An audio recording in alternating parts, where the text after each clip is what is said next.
La Facture, émission 632. Aujourd'hui, une famille désespérée, un ministère indifférent. On ne peut pas voir les vies des gens comme un dossier. Courtier immobilier, une protection en cas de litige, pas si sûr. Aussi, le casse-tête de la récupération des bouteilles de bière.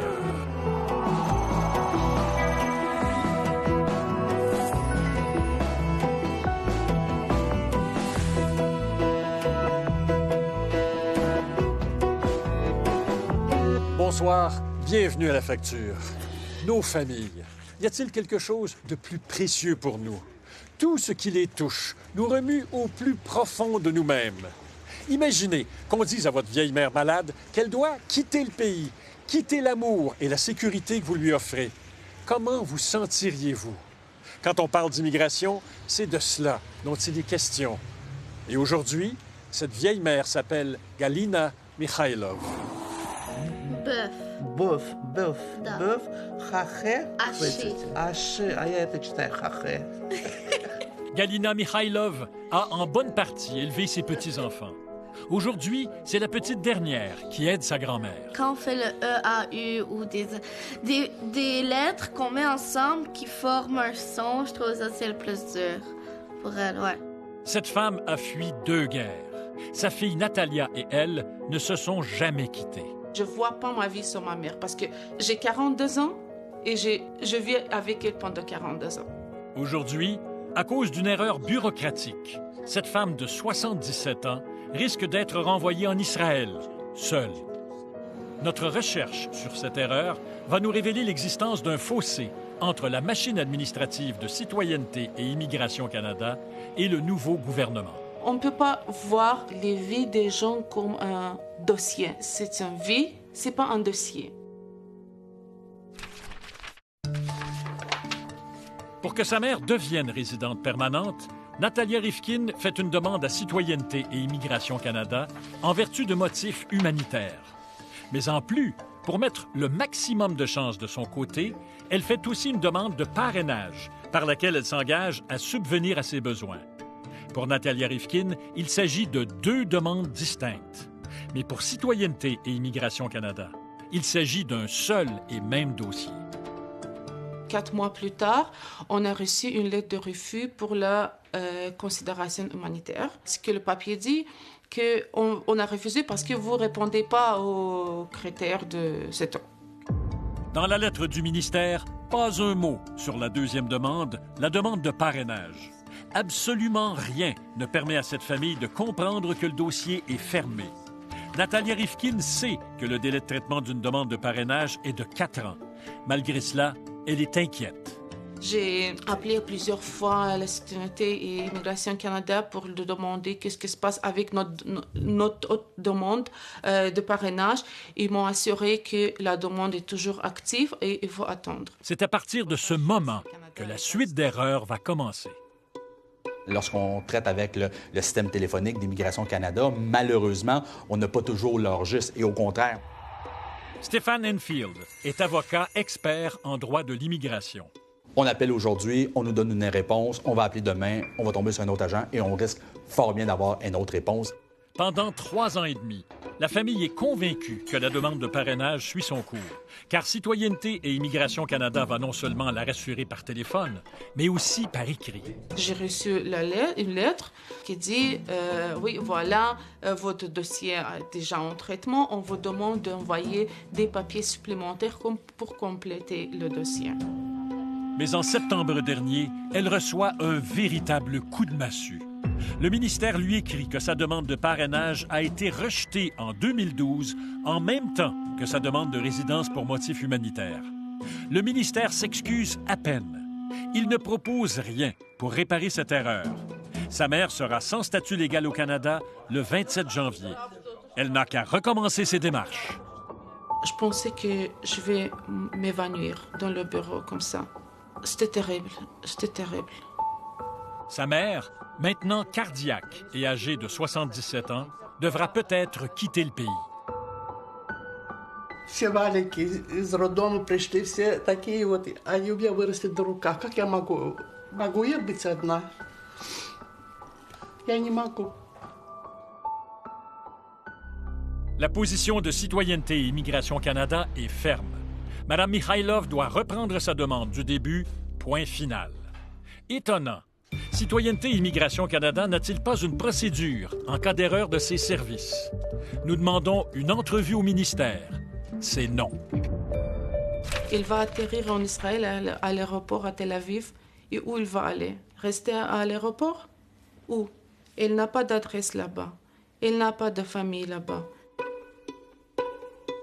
Ah, c'est carrément inacceptable. On ne peut pas tout simplement dire parce qu'on a commis une erreur pendant 3 ans. On ne parle pas d'une erreur qu'on a perpétuée pendant 3 mois, pendant 3 ans, au téléphone, 2 lettres successives. Dire, écoutez, on a commis une erreur et ça s'arrête là. Non. J'ai besoin d'aide et je ne sais pas à qui je peux demander cette aide. On ne se cachera pas qu'au cours des dernières années, il y avait un gouvernement qui n'avait pas l'immigration en haute estime. Ils ont tout fait, modifications législatives, directives, modifications réglementaires pour que ça soit de plus en plus difficile pour les gens de pouvoir immigrer au Canada. Alors je pense que des situations comme cela témoignent justement de cette culture-là. Chose certaine, cette culture contraste avec l'importance accordée à la réunification des familles par le futur premier ministre durant la campagne électorale. Pour remettre la réunification familiale au cœur de nos politiques d'immigration.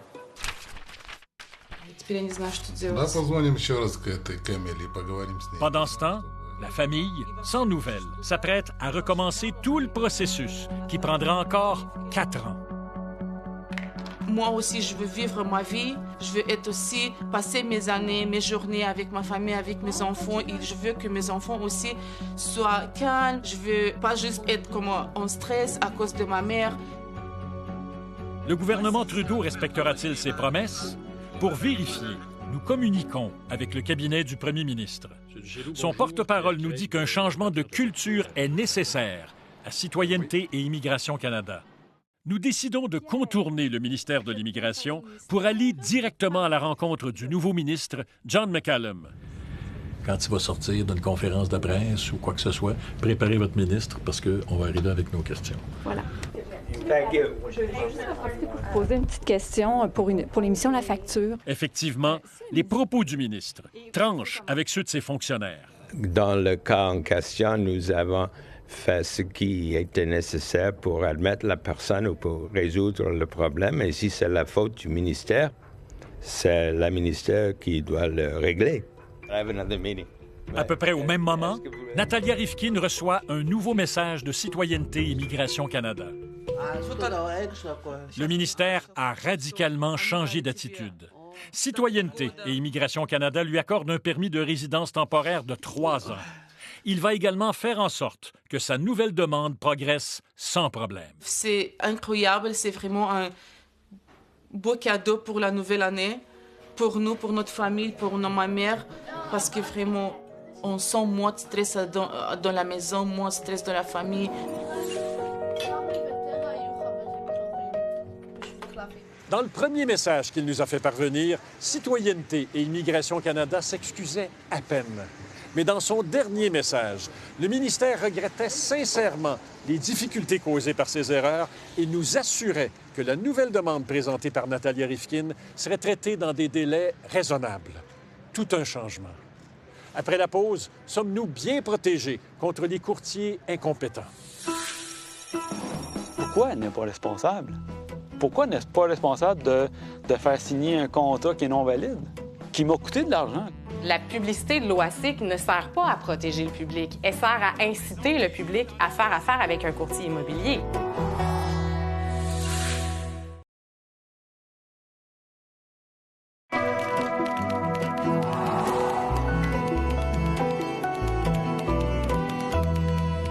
Des maisons, on n'en vend pas des dizaines dans nos vies. C'est stressant, toutes nos épargnes sont là-dedans et il y a des tas de détails à régler. Alors, avec courtier ou sans courtier? Dans leur pub à la télé, les courtiers disent que eux, ils vous protègent. Mais jusqu'à quel point vous protègent-ils? Que se passe-t-il quand votre courtier fait une erreur coûteuse pour vous? Regardez bien.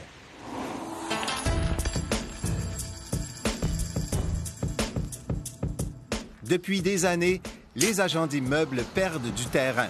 de plus en plus de gens vendent son courtier. Comme j'espère vendre sans courtier, j'ai décidé du prix de ma maison, puis j'ai attendu des visites qui venaient pas. Là, j'avoue que j'ai un peu angoissé. Les courtiers répliquent par une publicité qui ridiculise les vendeurs qui s'enfoncent dans les problèmes. C'est là que je me suis mis à souhaiter une protection en cas de litige. Parce que moi, j'ai accepté l'offre, mais l'acheteur, lui, il a changé d'idée. Quand je vois une publicité comme ça, je me dis que c'est une publicité mensongère. J'ai pas été protégé du tout. Pensez à un professionnel pour vous aider. Pensez à un courtier immobilier. La publicité de l'OASIC ne sert pas à protéger le public. Elle sert à inciter le public à faire affaire avec un courtier immobilier.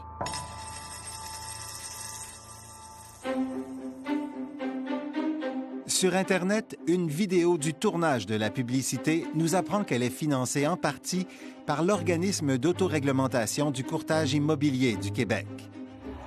Hélène Morin est vice-présidente de l'OACIQ. La mission première de l'OACIQ depuis son existence a toujours été la protection du public et jamais la protection des intérêts des courtiers. Pourtant, un des promoteurs de la publicité affirme qu'elle cherche aussi à plaire aux courtiers. On pense avoir un concept extrêmement puissant que les courtiers à travers le Québec vont certainement adorer. L'OACIQ protège-t-il les courtiers ou le public? Andrea Andretti a décidé de vendre sa maison des Laurentides. Contrairement à la publicité de l'OACIQ, il a fait affaire avec un courtier. Il ne voulait pas de problème. L'idée de faire affaire avec un courtier, c'est d'avoir les protections nécessaires lorsqu'on fait une grosse transaction du genre, parce qu'on n'a pas les compétences puis les connaissances pour faire ça. Il a attendu et attendu 2 ans, et la maison n'était toujours pas vendue. Il décide de la louer. Sa courtière lui fait signer un formulaire de l'OACIQ. Elle inscrit à la promesse de location que les locataires s'engagent à partir rapidement après la vente de la maison. Elle dit on va mettre 30 jours de délai pour partir, parce que si on met plus longtemps avant, ben les acheteurs sont moins intéressés, puis la maison risque de ne pas se vendre finalement. Là. Un conseil qui va lui coûter cher. Ben, je me suis fié sur elle. Elle a de l'expérience. Je me dis, bah, OK, gars, si c'est comme ça, on va le faire comme ça. Quand il trouve finalement un acheteur, les problèmes commencent. Peu de temps après, mes locataires ils disent écoutez, nous autres, on s'est renseigné à Régie du logement, on a le droit de rester, fait qu'on reste. Ils ont refusé de partir. Ils ont refusé de partir. Est-ce qu'un courtier devrait savoir que si l'immeuble est loué, le délai pour l'occupation, surtout si c'est un bail de plus de 6 mois, ça peut pas être 30 jours? Ça fait partie des bonnes règles de l'art qu'un courtier devrait savoir. Là, je pense qu'elle a fait une grave erreur suite à son manque d'expertise. Il n'est pas seul. Émilie Corbeil de Saint-Sauveur dénonce elle aussi les courtiers avec qui elle a transigé. Son offre d'achat sur cette maison a été acceptée. La déclaration des vendeurs stipulait que des problèmes d'infiltration d'eau avaient été corrigés, plan et devis à l'appui. Mais c'était faux. Un courtier, il me semble que c'est l'enfance de l'art quand on fait ce métier-là. On sait que si on dit qu'il y a des plans et devis dans une déclaration des vendeurs, bien, il faut qu'il existe ces plans et devis-là. Laissés à eux-mêmes, les deux entrent dans une longue bataille. Émilie Corbeil monte un dossier et doit engager des professionnels pour sa défense contre les vendeurs qui veulent forcer la vente. De son côté, Andrea Andretti se rend plusieurs fois à la Régie du logement pour tenter d'expulser ses locataires. Mais le jugement tombe et c'est la catastrophe. Les locataires ont le droit de rester encore 14 mois dans la maison. Ils risquent de perdre sa vente. J'ai jamais vu que ça, là. Le gros stress. Épouvantable. Seul, il rencontre ses locataires dans un restaurant de Saint-Jérôme et finira par leur donner 8 500 $ pour qu'ils partent. Il estime que l'aventure lui a occasionné pour plus de 20 000 $ de dommages. Les deux portent plainte à l'OACIQ. Après enquête, l'organisme d'autoréglementation leur envoie 2 lettres qui concluent que les courtières ont mal agi. La courtière d'Andrea Andretti reçoit un avertissement, tandis que celle avec qui Émilie Corbeil a transigé s'engage à respecter l'article du règlement pertinent et à suivre une formation. Ça a pris plus d'1 an avant d'avoir les conclusions de cette enquête-là, et ces conclusions-là n'ont rien donné. Rien donné parce que le Fonds d'assurance des courtiers, le FARCIC, a refusé d'admettre la responsabilité des courtières. Malgré les lettres d'avertissement, les demandes de dédommagement sont refusées. Pourquoi elle n'est pas responsable? Pourquoi n'est-ce pas responsable de faire signer un contrat qui est non valide, qui m'a coûté de l'argent? Ça protège les courtiers ou ça protège la population?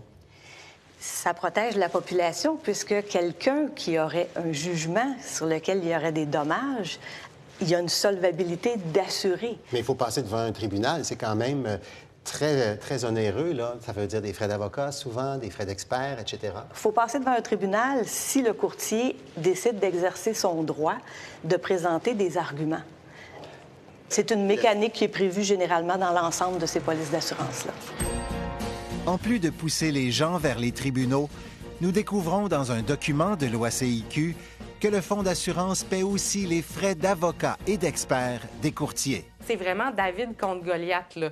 Le client lésé doit investir énormément de sous pour se défendre seul, alors que le courtier, lui, a une batterie de professionnels à sa disposition pour le faire. Le FARCIC n'a pas l'air de protéger le client, il a vraiment l'air de protéger le courtier. La mécanique d'une assurance responsabilité est assez standard. À partir du moment où le consommateur a un jugement, il aura toujours des sommes disponibles pour combler son dommage. Le FARCIC, si vous avez un problème avec votre courtier immobilier, il va mettre toutes les ressources à sa disposition pour se battre contre vous. Il ne va pas se battre pour vous, il va se battre contre vous. Émilie Corbeil finira par obtenir satisfaction. Son entente avec l'OACIQ doit demeurer confidentielle. De son côté, Andrea Andretti repart à zéro. Il devra aller en cours pour obtenir un dédommagement. Pourtant, la publicité de l'OACIQ laissait entendre qu'il serait protégé en cas de litige. C'est là que je me suis mis à souhaiter une protection en cas de litige. C'est sûr que quand je vais revoir la publicité de l'OAC, je vais partir à rire. Là, c'est une vraie farce.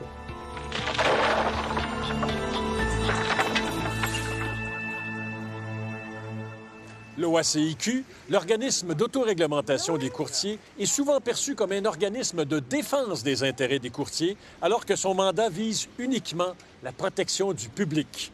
Celui qui dit cela, c'est le ministre des Finances du Québec, qui a autorité dans ce dossier. Le ministre songe à modifier la loi pour ramener l'OACIQ au cœur de son mandat de protection du public.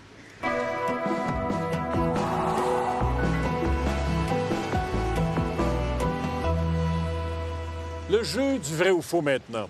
Vous venez de subir un important dégât d'eau. Votre assureur vous incite fortement à engager l'entrepreneur de son choix pour faire les réparations. Alors, vrai ou faux, à la suite d'un sinistre, vous devez faire affaire avec l'entrepreneur désigné par votre assureur. La réponse après la pause.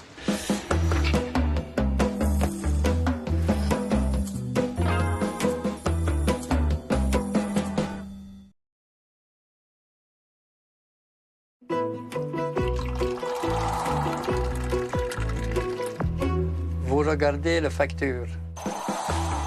Vrai ou faux, à la suite d'un sinistre, vous devez faire affaire avec l'entrepreneur désigné par votre assureur. Faux.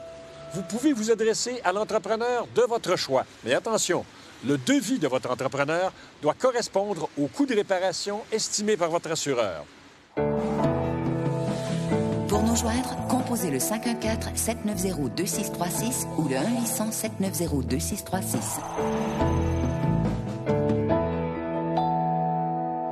Y a-t-il quelque chose de plus achalant que de ramener ces bouteilles de bière à la récupération? Et comme invariablement, on remet l'opération au lendemain, on finit par se retrouver avec toute une cargaison de boîtes et de bouteilles, spécialement après le temps des fêtes. Alors, s'il faut que les marchands à qui on ramène nos bouteilles se mettent à faire la fine gueule, on n'est pas sorti de l'auberge.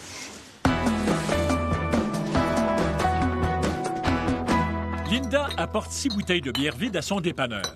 Des bouteilles vertes d'une bière allemande sur lesquelles on trouve la mention « Consigné Québec ». Le propriétaire du dépanneur la regarde d'un air contrarié. Ces bouteilles vertes sont différentes des bonnes vieilles bouteilles de bière brune des grands brasseurs. Celles-là, il les reprend sans rechigner. Il faut dire que la consigne pour ces bouteilles brunes remonte à aussi loin que les années 50. À cette époque, les grands brasseurs avaient créé eux-mêmes ce système de consigne privée. Au dépanneur, le propriétaire dit finalement à Linda qu'il refuse de reprendre ses bouteilles puisqu'il ne vend pas cette marque de bière. Pourtant, il vend d'autres bières importées qui sont elles aussi dans des contenants étiquetés « Consigné Québec ». A-t-il le droit de refuser des bouteilles de Linda? Non. Les contenants Consigné Québec sont régis par une loi. Si un commerçant vend déjà des produits étiquetés Consigné Québec, il a l'obligation d'accepter tous les contenants Consigné Québec, même ceux qu'il ne vend pas. Le fin mot de l'histoire, que cela plaise ou non à votre dépanneur, la loi, c'est la loi. Continuez de nous faire parvenir vos idées de reportage. Vous le savez, nous avons besoin de vous pour fabriquer l'émission. Voilà, c'était La Facture, où que vous soyez au pays, à Burlington ou à Métabetchouan-Lac-à-la-Croix. Merci beaucoup d'avoir été là. Voici ce que vous verrez la semaine prochaine.